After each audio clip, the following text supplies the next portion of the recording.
Assalamualaikum teman-teman. Di kesempatan kali ini kita akan membahas tentang interface dan Java GUI. Oke, yang pertama kita akan membahas tentang ciri-ciri dari interface itu sendiri. Jadi, yang pertama, interface itu bukanlah sebuah kelas ya, tetapi bisa juga disebut sebagai tipe kelas. Nah, kemudian yang kedua, interface itu merupakan salah satu tipe kelas di Java. Jadi, mirip seperti kelas. Kalau mirip itu berarti pasti ada perbedaannya ya. Nanti kita akan bahas pada contoh pemrogramannya. Kemudian yang ketiga, isi dari interface itu adalah kumpulan metode yang belum dideklarasikan isi metodenya atau nggak ada bodinya. Jadi hampir mirip seperti metode abstrak ya. Tapi kalau di abstrak masih ada metode yang mempunyai body atau metode yang tidak bersifat abstrak. Selanjutnya, interface itu tidak bisa diinstansiasi secara langsung objeknya, tapi bisa direalisasikan pada kelas objeknya. Hampir sama seperti kelas abstrak. Pembuatan interface itu menggunakan keyword interface, bukan kelas. Kita lanjutkan dengan aturan interface ya. Yang pertama, sebuah interface itu dapat diturunkan ke sebuah kelas dengan menggunakan keyword implements. Nah, kalau teman-teman masih ingat pada materi kelas abstrak, kalau kita ingin menurunkan kelas abstrak ke kelas yang lainnya, itu menggunakan keyword extends. Nah, kalau interface, kita menurunkannya adalah menggunakan keyword implements. Selanjutnya, sebuah interface itu dapat mewarisi lebih dari satu interface ke suatu kelas. Jadi dia mendukung multiple inheritance.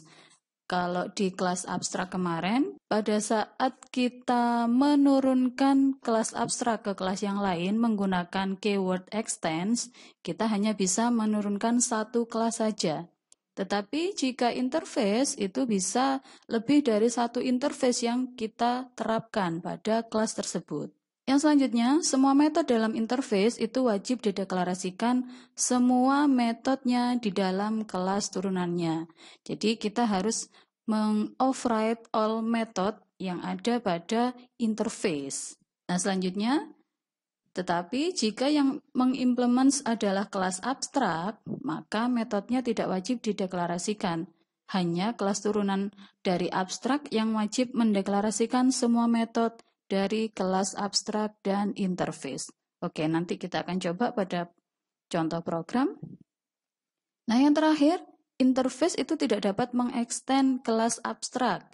Jadi, kalau bisa dibilang interface itu bisa diimplement oleh kelas abstrak, tetapi tidak sebaliknya ya. Jadi kelas abstrak tidak dapat di-extend pada interface.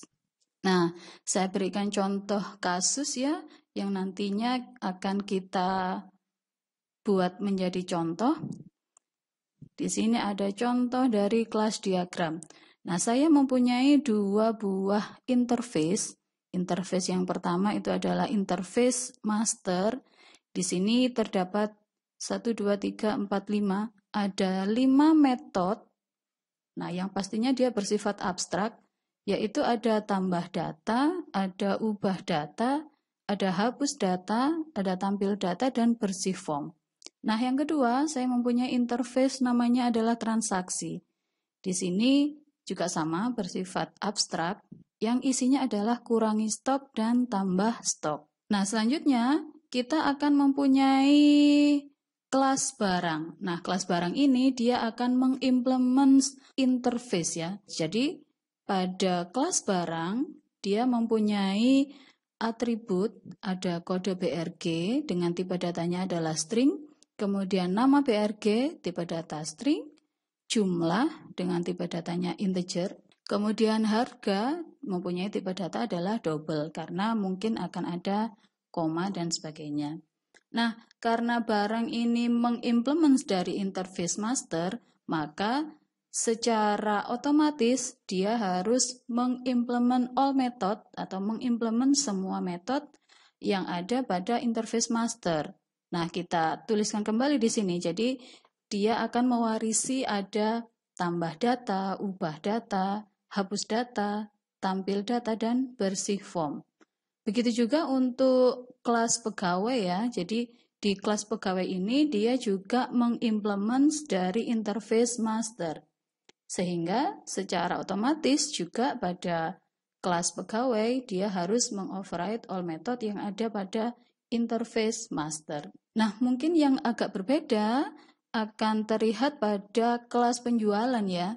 Nah, kelas penjualan di sini dia akan mengimplement dari dua interface, yaitu interface master dan interface transaksi. Sehingga pada kelas penjualan di sini dia akan mempunyai gabungan dari metode yang ada pada interface master dan juga interface transaksi. Oke, itu dulu untuk contoh kelas diagramnya. Nah, sekarang kita akan beralih pada konsep graphical user interface ya. Ini nanti akan membantu pada saat kita mengimplementasikan contoh soal pada interface. Yang pertama, apa yang digunakan untuk aplikasi GUI di Java sebenarnya ada beberapa ya. Nah, yang pertama ada AWT atau Abstract Window Toolkit. Jadi, AWT ini adalah library dan komponen GUI yang nantinya akan menggunakan java.awt. Nah, ini yang pertama kali diperkenalkan oleh Java. Namun saat ini, Sun sudah tidak merekomendasikan lagi untuk penggunaan komponen ini.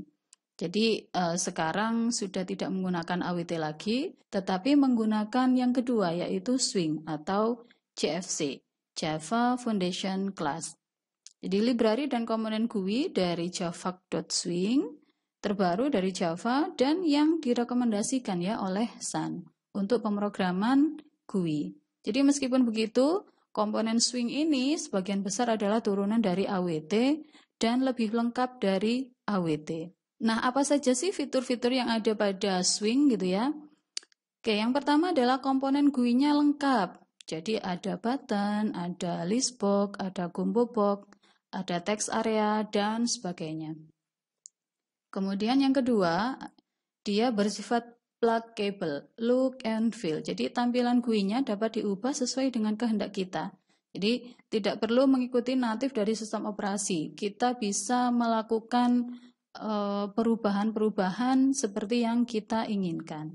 Yang ketiga, data transfer antar komponen. Jadi kita dapat melakukan drag and drop, kemudian copy paste. Jadi untuk meletakkan komponen pada form, kita bisa melakukan drag and drop-nya. Dan untuk copy paste, tidak hanya komponennya saja yang kita copy dan pastekan, tetapi juga isi dari atau source code dari komponen tersebut.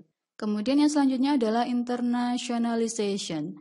Jadi proses desain aplikasi yang memungkinkan aplikasi dijalankan sesuai dengan preferensi tanpa rekompilasi. Kemudian yang terakhir adalah localization, yaitu proses translasi teks ke bahasa lokal dan menambahkan komponen lokal. Nah, ini adalah salah satu contoh untuk proses internationalization ya. Jadi pada beberapa cara atau gaya penulisannya, yang pertama ini menggunakan sistem Arab ya. Dia berada di sebelah kiri, jadi dimulai dari kiri ke kanan. Nah, kalau yang contoh kedua ini adalah menggunakan teks Jepang ya. Jadi dari sebelah kiri ke kanan. Ini adalah proses internationalization. Kemudian kita lanjutkan dengan komponen dasar Swing. Itu akan ada 5. Yang pertama adalah top level container. Jadi kontainer dasar di mana komponen lainnya diletakkan. Nanti ada JFrame, ada JDialog, dan ada applet. Kemudian yang kedua ada intermediate container.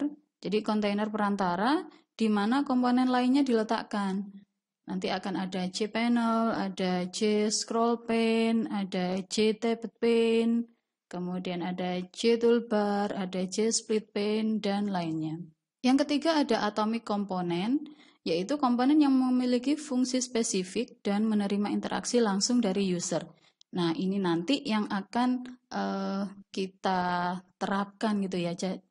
Jadi kita akan meletakkan ada button, ada label, ada text area di dalam form. Kemudian yang keempat adalah layout manager. Jadi untuk layout manager ini kita bisa mengatur tata letak dan posisi komponen dalam kontainer. Yang akan kita gunakan nanti akan ada border layout, ada box layout, ada flow layout, grid back layout, dan grid layout. Nah, secara otomatis atau secara default gitu ya, pada saat kita meletakkan atomic komponen atau komponen-komponen di dalam sebuah form, maka layout manajernya adalah free layout. Jadi kita nanti bisa mengatur tata letaknya berdasarkan posisi komponen dalam kontainer dengan beberapa pengaturan. Nah, yang terakhir adalah event handling. Jadi atau penanganan kejadian. Jadi menangani event yang dilakukan oleh user.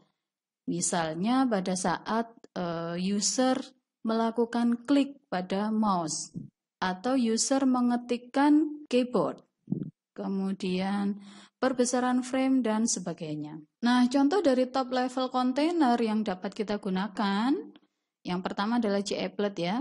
Kemudian biasanya JApplet ini nanti bisa diterapkan pada HTML, pada file-file HTML. Kemudian untuk JDialog, nanti kita juga akan menggunakan ya, jadi ada interaksi dari program dengan user. Misalnya pada saat dilakukan login, kemudian ada username atau password yang salah, maka kita bisa menggunakan JDialog ini untuk memberikan informasi. Kemudian yang selanjutnya adalah JFrame. Jadi JFrame ini adalah tempat di mana kita akan meletakkan komponen-komponen penyusun dari sebuah form. Nah, untuk yang selanjutnya ada intermediate container, jadi perantaranya ya. Nah, contoh dari intermediate container ini adalah sebuah menu. Di dalam sebuah form, kita nanti dapat meletakkan ada menu bar. Kemudian di dalam menu bar ini akan ada menu-menu turunannya. Menu turunan ini pun masih bisa diterapkan menjadi submenu-submenu. Jadi misalnya untuk font itu mempunyai style, dan style itu akan ada beberapa, ada plain, ada bold, ada italic, ada bold italic. Nah, untuk plain, bold, italic ini dinamakan dengan menu item. Selanjutnya adalah atomic komponen, jadi komponen-komponen yang akan kita gunakan untuk membangun sebuah form. Ada J button, ada J checkbox, kemudian ada J combo box, ada J list, kemudian ada J menu, ada radio button, ada slider, spinner, text field, password field, kemudian ada tabel, text area, J-tree, kemudian label, progress bar, separator, dan J-tooltip. Nah, yang terakhir kita akan membicarakan tentang event handling atau penanganan kejadian. Jadi, event itu adalah sebuah kejadian atau peristiwa yang dilakukan oleh user terhadap user interface menggunakan peralatan mouse dan keyboard. Setiap objek dapat dinotifikasi jika suatu event terjadi sehingga objek tersebut dapat memutuskan apa yang harus dilakukan untuk menanggapi atau menangani event tersebut, atau disebut juga dengan event handling. Agar suatu objek dapat dinotifikasi tentang suatu event, objek harus didaftarkan diri sebagai event listener ke sumber yang menghasilkan event dan mengimplementasikan interface listener yang sesuai. Ini akan kita bahas pada contoh program.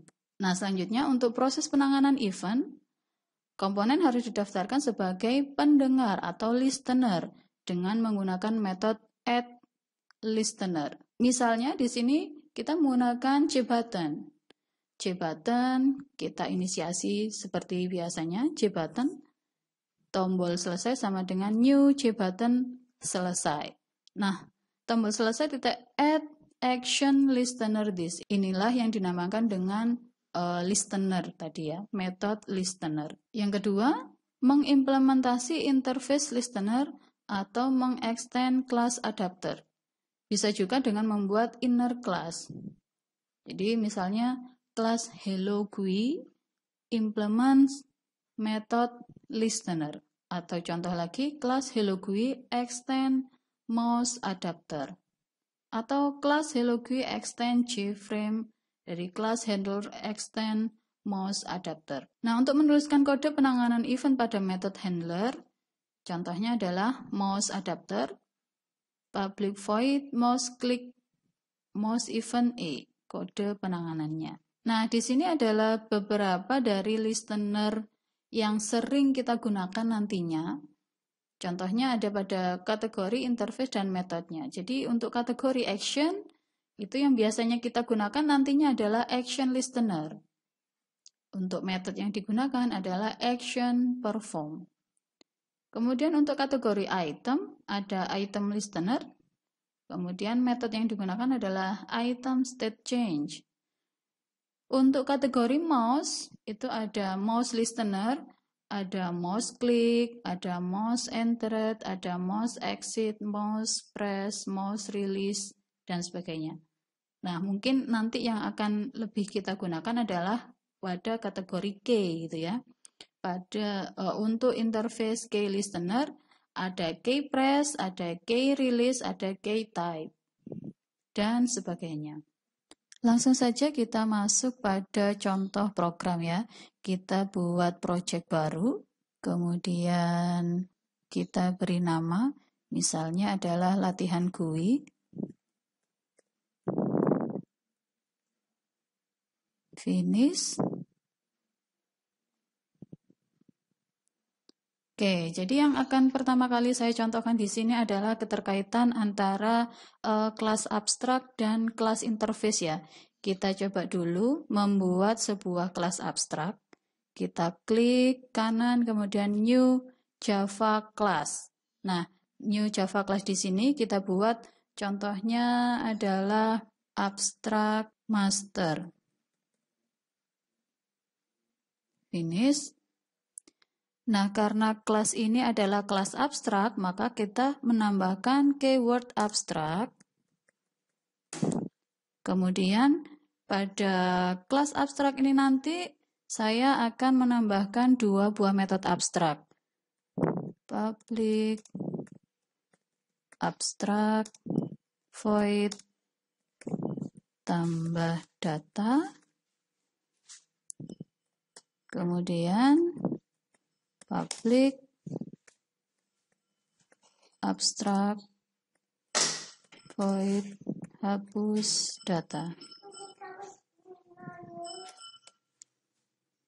Nah, selanjutnya saya akan menambahkan satu buah interface dulu ya. Kita klik pada package latihan GUI, klik kanan, kemudian new. Nah, disinilah nanti akan terlihat jelas perbedaannya. Ya, kalau kita membuat kelas abstrak, maka yang kita pilih adalah Java class. Tapi karena kita membuat sebuah interface, maka yang kita pilih adalah Java interface. Klik. Nah, di sini misalnya saya buat namanya master. Kemudian finish. Nah, pada interface master ini, nah keyword yang kita gunakan adalah public interface master. Jadi di dalam interface ini sudah tidak menggunakan keyword kelas lagi. Oke, kita lanjutkan. Kita buat dua buah metode lagi. Karena pada abstrak tadi sudah ada tambah dan hapus, maka di master coba saya tambahkan untuk void tampil data dan void bersih form.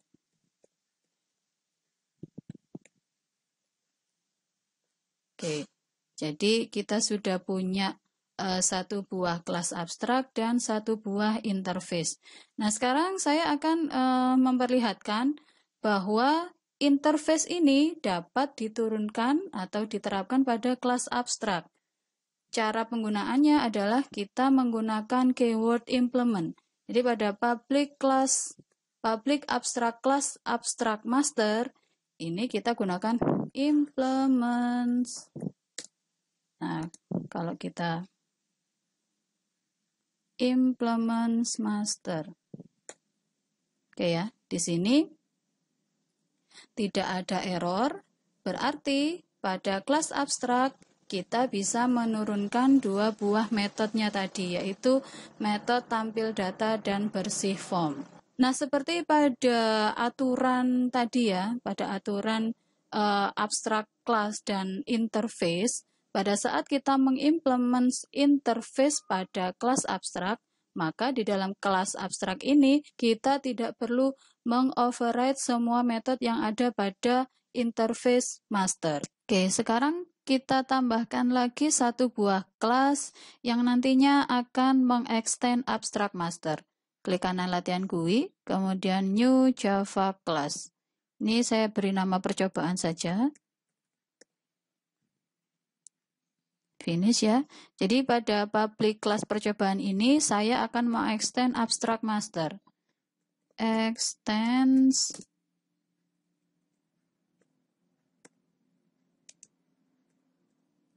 abstract master. Oke. Nah, seperti biasanya kalau kita mengextend sebuah abstract class, kita klik saja kemudian implement all abstract method. Oke, kita lihat di sini. Nah, yang tampil atau yang harus kita override itu ada 4 metode, yaitu tambah data, hapus data, tampil data, dan bersih form. Jadi secara otomatis kalau kita mengextend sebuah abstrak yang pada kelas abstrak tersebut mengimplement sebuah interface, maka semua metode yang ada pada kelas abstrak dan interface juga harus kita override pada kelas percobaan. Nah, bagaimana jika pada interface itu akan mengextend sebuah kelas abstrak gitu ya? Kita coba pada interface master, public interface master extends abstract. Nah, abstrak jadi nggak ada ya. Kalau kita pakai kontrol spasi, kita ketikkan abstract master, dia tidak akan ada pada list. Itu berarti bahwa pada interface master, kita tidak bisa mengextend sebuah kelas abstrak. Selanjutnya, kita akan membuat satu buah interface lagi. Klik kanan pada package latihan GUI, new interface, Java interface. Saya beri nama adalah transaksi. Dimana seperti contoh kelas diagram, pada interface transaksi akan ada dua buah metode, yaitu metode untuk tambah stok dan kurangi stok. Oke, jadi karena kita sudah mempunyai dua buah interface yaitu master dan transaksi. Nah, sekarang bagaimana jika master ini atau interface master ini akan mengextend sesama interface? Extend transaksi. Oke ya. Jadi kalau kita gunakan kontrol spasi, maka dia tidak akan terjadi error. Nah, sekarang bagaimana dengan kelas percobaan tadi? Nah, di sini akan muncul error ya. Percobaan is not abstract and does not override abstract method. Masih ada dua metode abstrak lagi yang belum di override. Kita klik implement all abstract method. Oke, di bawah akan bertambah dua buah metode lagi, yaitu tambah stok dan kurangi stok. Jadi kesimpulan yang pertama adalah untuk kelas abstrak kita bisa mengimplement interface, kemudian jika pada interface kita tidak bisa mengextend abstract class, tetapi kita bisa mengextend sesama interface.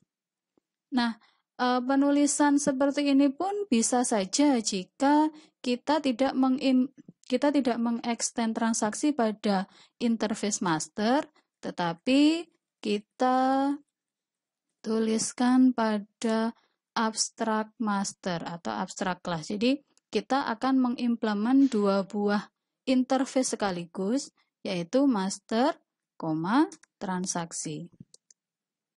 Oke. Jadi penulisannya bisa seperti itu ya. Jadi inilah yang disebut dengan multi-inheritance, yaitu satu buah kelas abstrak bisa mengimplement lebih dari satu interface. Tetapi jika kita melakukan extend, kita hanya bisa mengextend satu buah kelas abstrak saja. Kita lanjutkan lagi dengan latihan GUI-nya tadi ya. Untuk beberapa kelas dan interface tadi, saya delete saja dulu. Delete, safely delete, refactor.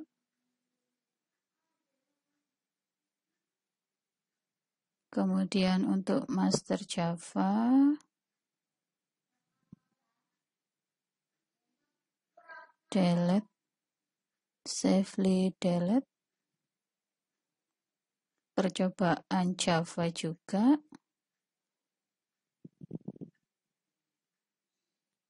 Transaksi yang terakhir, delete. Nah, kita coba untuk latihan GUI. Di latihan GUI ini, kita akan menggunakan tampilan grafik user interface. Klik kanan, kemudian klik new Java frame form. Kita beri nama, misalnya adalah form barang.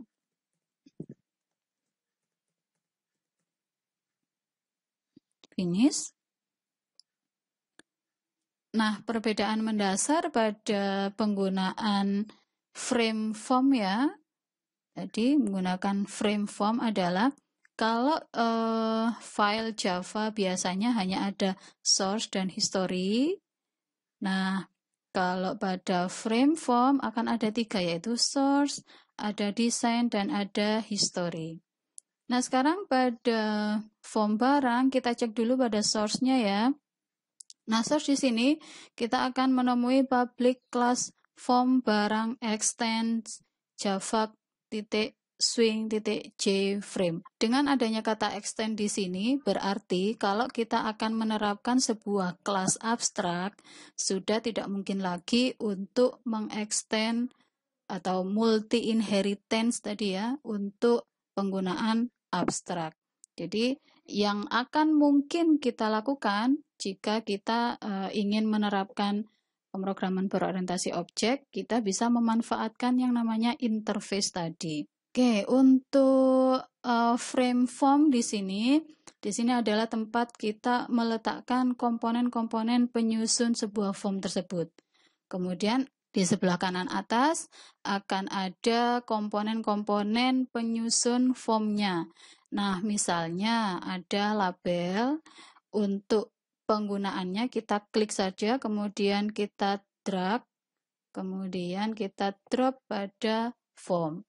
Nah, C label 1 di sini, kalau untuk mengganti isiannya atau labelnya C label 1, kita klik kanan, kemudian edit text. Misalnya saya beri nama form barang. Kemudian untuk mengubah atau misalnya mengubah font, kemudian mengubah besar dari fontnya, kita bisa menggunakan properti di sini.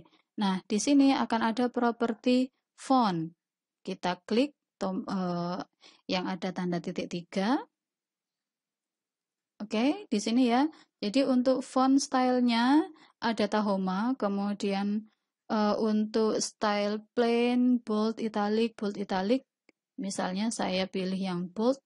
Untuk ukurannya saya buat lebih besar karena sebagai judul misal saya pilih 24. Oke. Form barang. Kemudian jika di dalam form barang itu nanti akan ada text field gitu ya. Sebelum ada text field kita berikan label dulu, misalnya kode barang.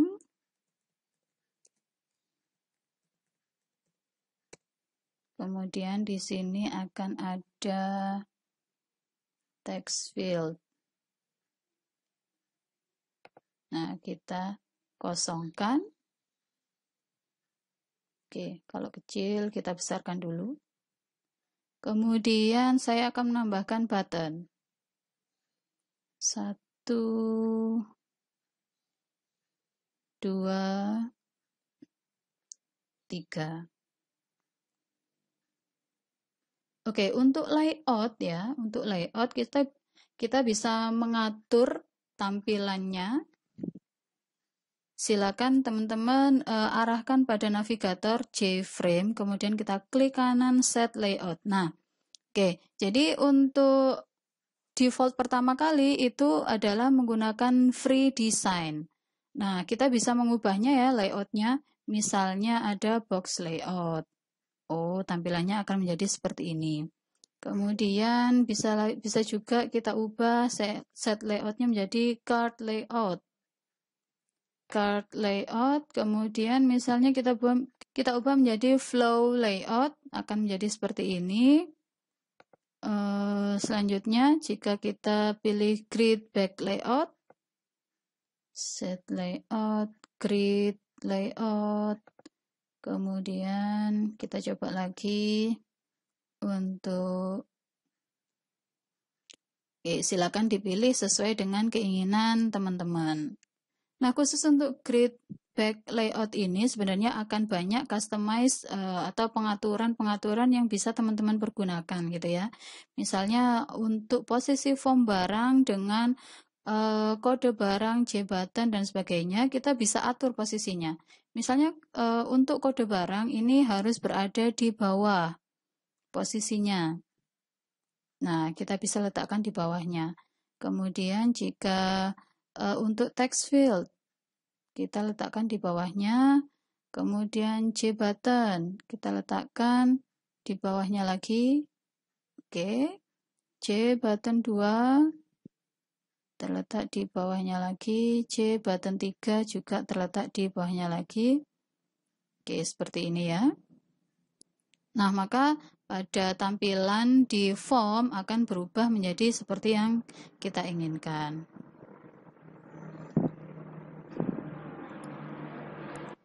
Nah, tatanannya akan seperti ini. Nanti teman-teman bisa berkreasi sendiri untuk mengubah layoutnya.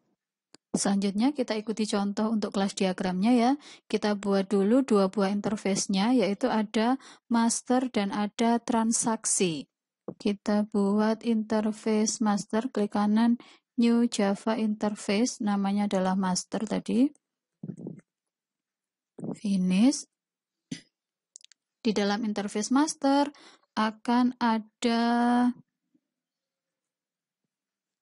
1, 2, 3, 4, 5. Akan ada 5 metode, yaitu tambah data, ubah data, hapus data, tampil data, dan bersih form.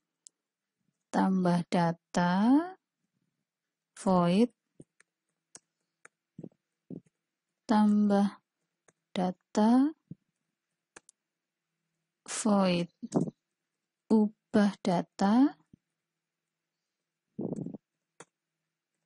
void, hapus data,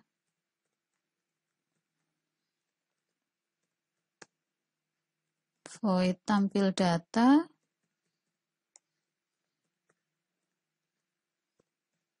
dan yang terakhir adalah void, bersih form. 1, 2, 3, 4, 5. Selanjutnya kita tambahkan lagi interface untuk transaksi, Java interface transaksi, finish. Kita tambahkan dua buah metodenya tadi, yaitu void untuk kurangi stok dan tambah stok. Void kurangi stok dan void tambah stok. Oke, pada contoh kelas diagram ini nanti untuk kelas barang dan kelas pegawai, karena dia mengimplement dari master, dari interface master ya, berarti untuk dua kelas ini nanti akan secara default mengoverride semua metode yang ada pada interface master. Oke, kita langsung terapkan saja. Jadi pada kita masuk ke source-nya, kemudian pada public class form barang extend Java Swing JFrame, kita tambahkan implements dari master. Oke, akan muncul tanda error di sini. Form barang is not abstract, berarti kita klik kemudian implement all abstract method. Maka di bawah akan muncul ya di sini ya, akan muncul 5 metode yang harus ada pada form barang, yaitu ada tambah data, ubah data, hapus data, tampil data, dan bersih form. Kemudian kita siapkan lagi untuk form pegawai. Klik kanan New, kemudian Java Frame Form untuk form pegawai.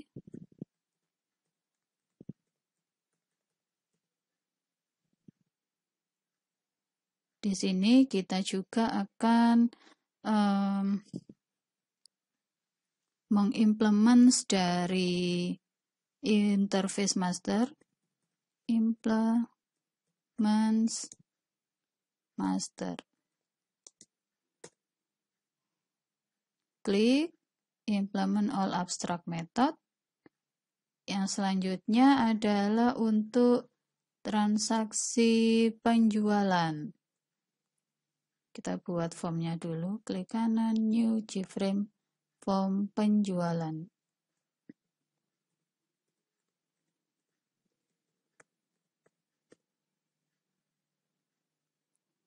Oke, seperti yang saya sebutkan tadi, untuk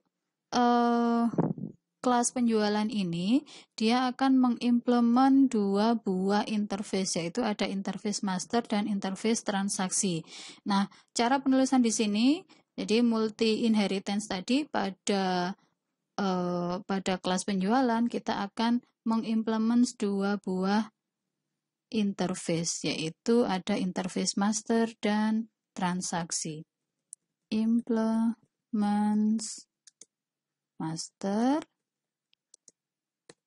koma, kita gunakan koma, transaksi. Oke, jadi untuk di sini kita klik implement all methods, maka seharusnya akan muncul 7 metode yang kita override. Tambah data, ubah data, hapus data, tampil data, bersih form, kurangi stok, dan tambah stok.